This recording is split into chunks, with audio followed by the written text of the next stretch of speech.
Right, everyone. So I'm doing the Tein motor extensions on the Mustang now. To be honest, I think you might not even need them, but I'm doing them just to play it safe because they might make contact around here somewhere. But I think you could get away with just not having them. But because you see how it lines up with this hood, you'll definitely need them on the stock hood. So yeah, might get away with this hood, but I think it'll be a very tight fit, so better to install these. So I've installed this one here, and it's fine. I just have to get this cover on, which is a pain in the butt, but I'm gonna leave it off until I test the system. I've tested the rears, remember, in my previous video, so they work. I'm sure of that. So I'm just gonna wait to do the testing on this. But I'll show you guys how I do it on that side. It's a lot more congested, so let's see how it goes basically. So first things first, we gotta get the hex adjustment thing off. So you should be able to just do it with this tool. So we'll take this off, and it should just lefty loosey come straight off, like so. Once you've undone that, there's a little hex screw in there which we need to take out.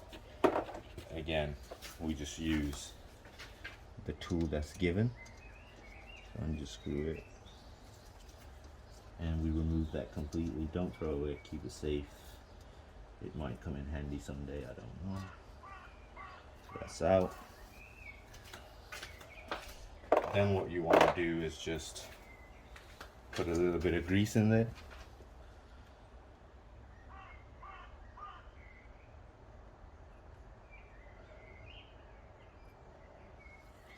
Like so. So on the head as well. Then here's my thread locker compound. You want to put some thread locking compound on here. Again, green one, it comes with the kit.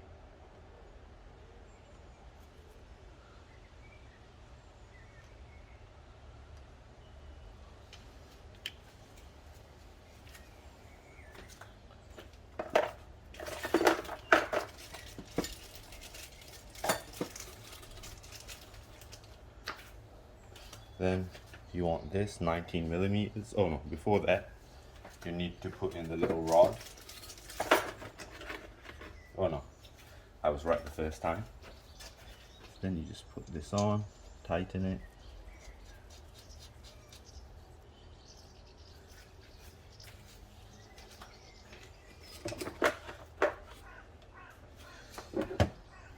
So the torque specs are in the instructions.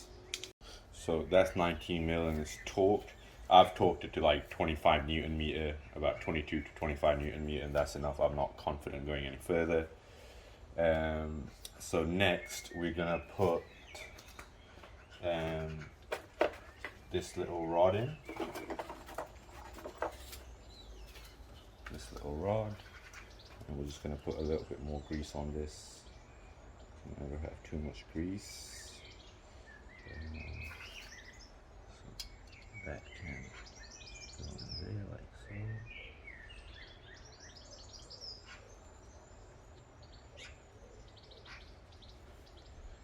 And we're gonna put some more on the top there as well.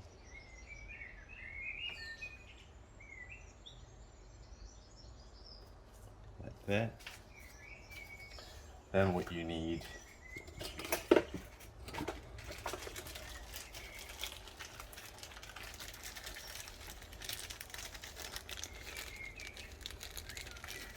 is this, and again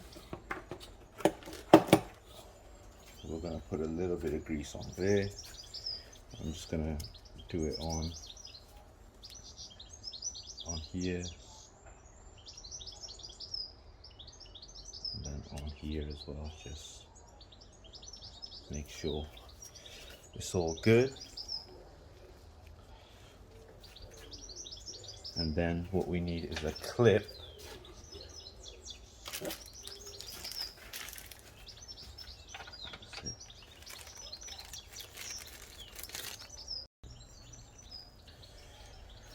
So then what we want to do is put this on top like so.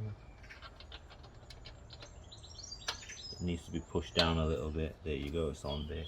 And then we just want to put the clip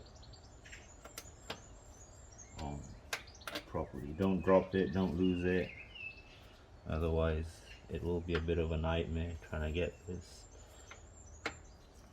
Oh, it's a bit stiff, this, but yeah, anyway, it's fine.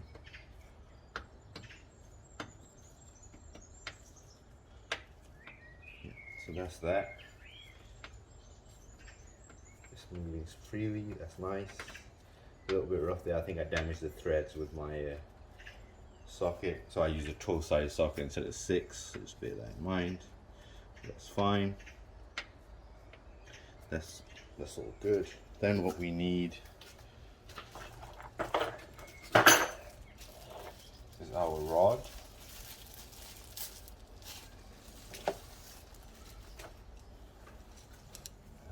This, we take this out, and then they say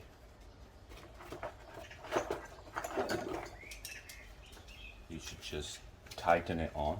So it doesn't mention thread locker, which is why I've not put any on there. They just say tighten it on. Come on, baby. There we go. And again, in terms of torque, it's like 10 Newton meters, which is nothing. So I'm just gonna hand tighten it until I feel comfortable. Yep, until it's snug, basically. Yep, that's nice and snug. So that's on. So next, what we need to do now is the metal rod that we took out. This, we need to apply grease here. And I just want to give this a quick clean as well, because it feels like it's got like iron filings on it. And then I'm going to apply grease to this as well. So give it a quick clean. Yeah, it's like you can see this, it's got some machine crap still on it.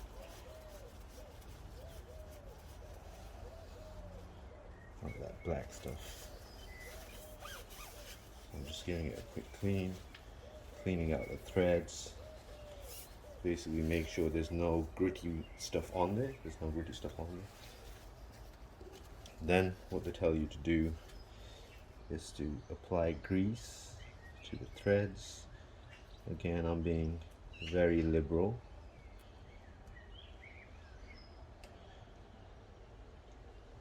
This is where I am liberal. And then I'm also going to apply a little bit of grease on here. Just a little bit, not too much.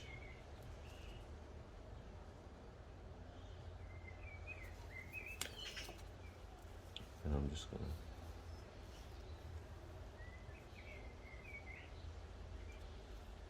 spread it out nice and good.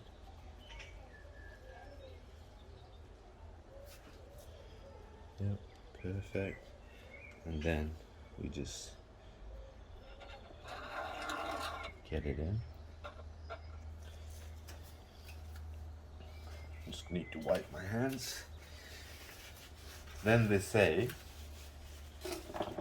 that you should turn it fully until you can't turn it anymore, until it's basically tight. So remember, righty tighty. So we're going, and that's tight there. Yeah, that's tight there. So what I've done is I've done like a little mark on here that tells me where I am. Now they say you need to turn it anti-clockwise 2 full rotation, and then clockwise 2 full rotations to make sure it's spinning freely. So 1,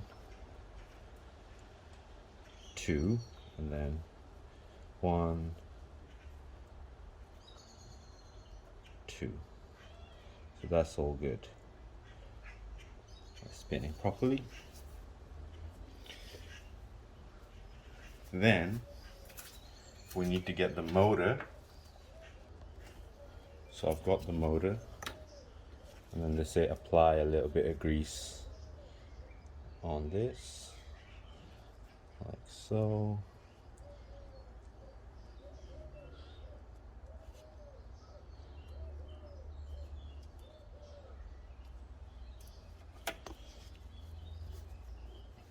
Then you just take that out and we start tighten this in there.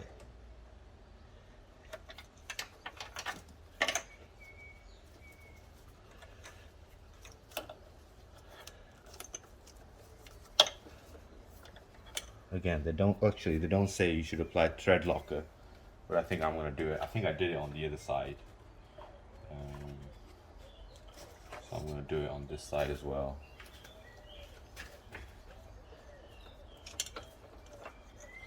So let me just quickly check everything is all good again. So I'm just gonna, that's tight.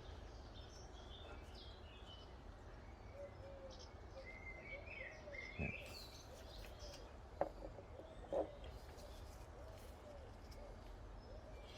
I'm just gonna apply a little bit here. Doesn't have to be much. And then just take this out. And then start tightening basically.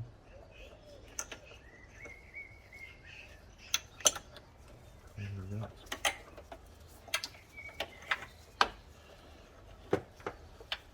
And again, the torque for this is like very low, like 10 Newton meters, basically hand tighten. So again, I just got this and I just hand tighten it like that, and that's enough. You don't need any more than that. And then they just say you should again turn it counterclockwise. Well, they don't say that, but it's good practice to just to check to make sure it's moving freely, which this is, so it's all good. Okay, so that's on. Now all I have to do is to plug the power connections to it, and I need to make mounts, and I'll tell you what my plan is. Basically, I've got a flat steel bar which is about 4 millimeters thick. I'm gonna drill a hole in it and have it coming out from one of the struts, so it'll come straight out from there or somewhere, and it will allow me to basically secure this. I can't see how else I can do this on this car. Maybe I'm okay leaving them hanging like that, I don't know, but I would like to have these mounted somewhere, so I have to figure that out. So I'm making the extension supports. So this is one I've made very quickly. It's a 4 millimeter thick piece of steel. It's about 1 inch wide. I'll show you guys how it works. So I've got a 10 millimeter hole in there.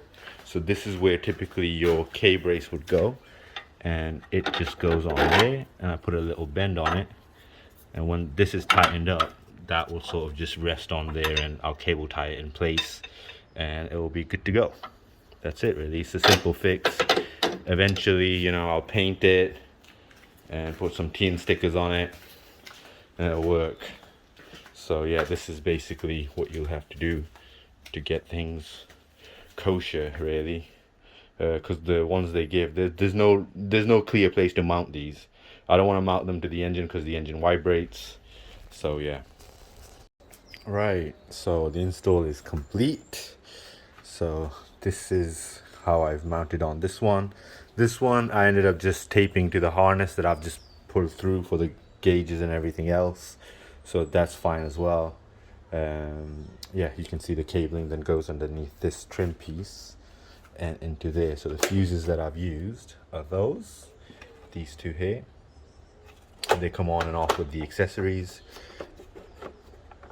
Come on, don't do this to me. There you go, it's locked. That's fine. But yeah, it's all good. I'm gonna test it, see if it works, but first I gotta tidy everything up, so I'm just gonna do that and get back to you guys.